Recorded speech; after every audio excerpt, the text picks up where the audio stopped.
Picture a television show built entirely around unsolved mysteries that somehow became one itself. 6 different networks aired it. It was canceled and revived 5 separate times. 2 of its hosts died within years of the show ending. One episode about a real murder aired just 7 days before a second real murder eerily echoed it. This is the true, strange history of Unsolved Mysteries, the show that refused to stay solved. Wait, what? It began quietly, in 1985, as a pitch from producers John Cosgrove and Terry Dunn-Muir. Their idea, 3 television specials called Missing. Have You Seen This Person? Aired in 1986, asking ordinary viewers to help find missing people. The specials worked. People called in. Cases moved forward. NBC noticed and greenlit something bigger, a series mixing real crime with something far stranger, the paranormal. The official pilot aired January 20th, 1987, hosted by actor Raymond Burr, best known for playing Perry Mason. But NBC News wanted nothing to do with it. Because the show blended real crimes with UFOs, ghosts, and alien abductions, NBC News formally disowned it and demanded a disclaimer air before every episode, warning viewers this was not a news broadcast. Carl Malden hosted the next 2 specials. Then came the man whose voice would define the entire franchise, Robert Stack. His flat, funereal delivery turned missing persons appeals and ghost stories into something genuinely unsettling. Stack hosted 4 of the first 7 specials, and when NBC turned the show into a weekly series in 1988, he became its permanent host, a role he kept for 14 years. As a weekly series, Unsolved Mysteries refused to pick a lane. One segment might reenact an unsolved murder with no suspect ever identified.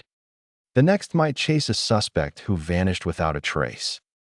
Then, without warning, the show would pivot to alien abductions or haunted houses. Audiences never knew which kind of unexplained they were about to get, and that unpredictability became the entire appeal. But here's the twist nobody expected. The show actually solved real crimes.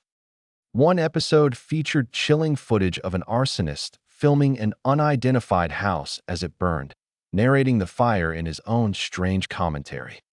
Nobody knew where it happened until the episode aired. Viewers recognized the house. Tips poured in.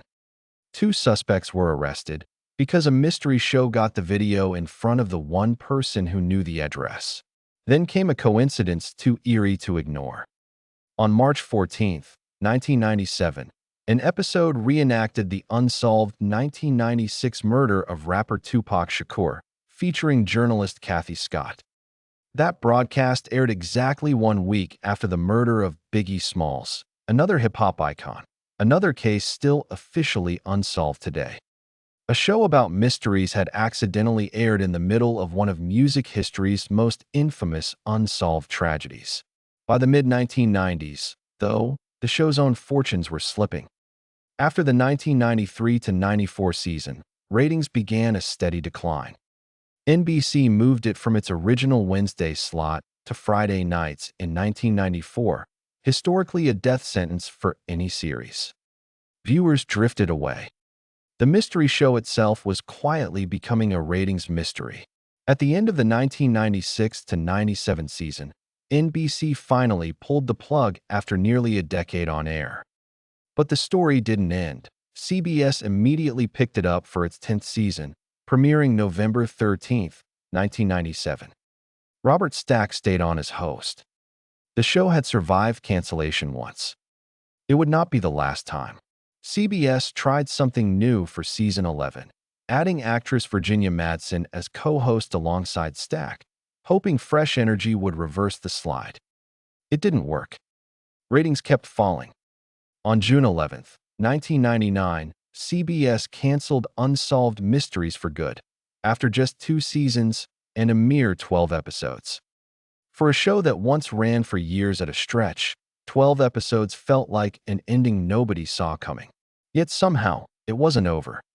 In 2000, cable network Lifetime resurrected the series, and by July 2, 2001, Season 12 was airing to a whole new audience. Lifetime aired 103 episodes total. Robert Stack, now in his 80s, kept narrating every unsettling case until September 20th, 2002, when the show ended once again. And here's the detail that still gives people chills. The show's final ending on Lifetime coincided almost exactly with Robert Stack's declining health. He fell ill not long after and died the same year the series went dark. The man whose voice had spent 14 years describing unsolved disappearances and unexplained deaths passed away just as his own show's story reached its final, unresolved chapter. 6 years of silence followed.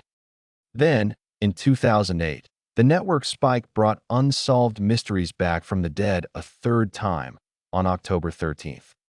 This version had a new host, actor Dennis Farina, but a different format, mostly repackaging and re-narrating old segments from decades earlier rather than producing entirely fresh cases.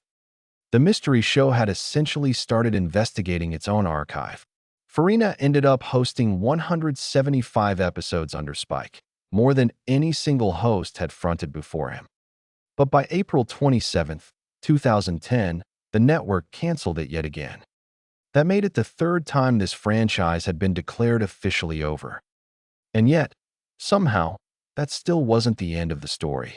Even during the years the show wasn't airing anywhere, its real cases never went cold. Cosgrove Mirror Productions kept a website alive, listing genuine unsolved murders and missing persons cases the show had once profiled. It included a direct online tip form, so any viewer, anywhere, at any time, could submit information on a real crime, meaning the mystery-solving machine never technically stopped running. In 2017, distribution company FilmRise acquired worldwide digital rights and began releasing updated versions of old episodes. Suddenly, the archive was everywhere, streaming on Amazon Prime, on Tubi, and on its own dedicated channel on Pluto TV in both the United States and the United Kingdom. Decades-old unsolved cases were reaching brand-new audiences who hadn't even been born when some of them first aired. Then, on January 18th, 2019, Netflix announced its own Reboot, premiering July 1st, 2020, complete with a 7th new version of that famously eerie theme song, this time arranged by composer Wes Dylan Thornton. As of 2025, 5 volumes of the Reboot have been produced. For hosts, 6 networks, 7 theme songs, 1 show still refusing, after nearly 40 years, to actually die. So what do you call a television series that keeps getting canceled and keeps coming back anyway? A show whose own host didn't outlive its final episodes, whose crime segments occasionally solved real cases, and whose central mystery might just be its own impossible survival. Some of the cases it profiled are still open today, waiting for the one viewer who remembers something. If you know something, the tip form is still live. And maybe that's the real unsolved mystery. Subscribe, because this one isn't over yet.